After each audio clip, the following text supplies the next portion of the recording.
MPa में Samajwadi party ने 12 सीटें मांगी हैं। 2 विधायक हमारे हैं और हम वो लोग हैं जो कभी कभी कम सीटों पे भी संतुष्ट हो जाते हैं।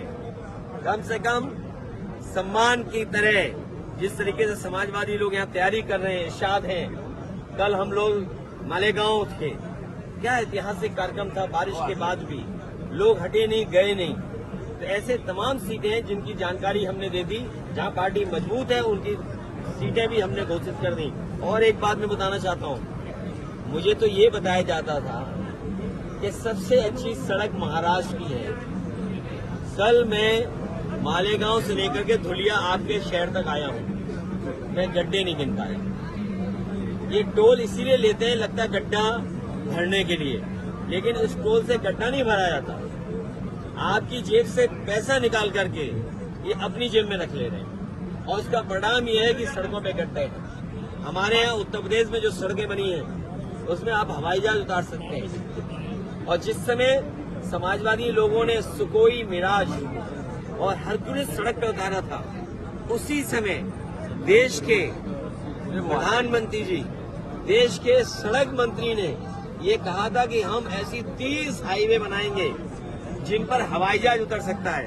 बताओ, यहाँ के तो सड़क मंत्री हैं, क्या आपके धुले और मालेगांव के बीच में हवाई जहाज उतर सकता है?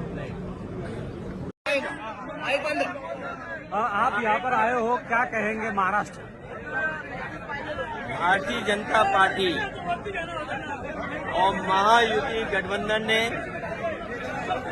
महाराष्ट्र की जनता को महादुखी किया है।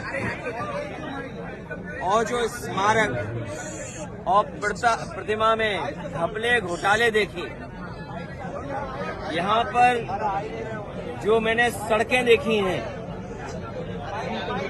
महाराष्ट्र में भ्रष्टाचार नहीं, महाभ्रष्टाचार चल रहा है।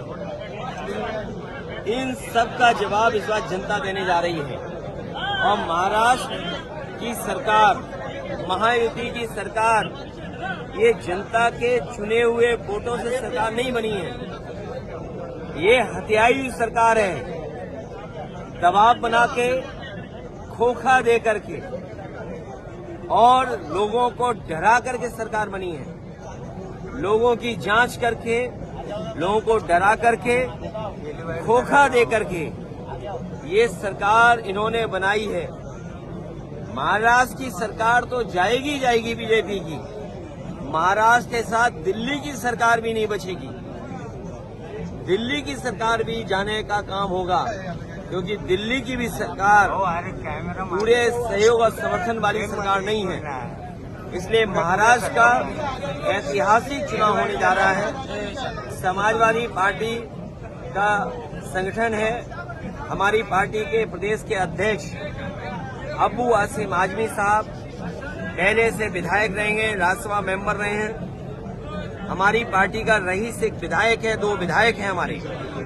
और जहां जहां संगठन है, और आज हम इरशाद जागीरदार के कार्यक्रम में शामिल हुए हैं, ये लगातार जनता की सेवा कर रहे हैं, काम कर रहे हैं। हमें उम्मीद है कि हमारी पार्टी ने जो सीटें मांगी हैं उन सीटों को शामिल होकर के हम लोग चुनाव लड़ेंगे।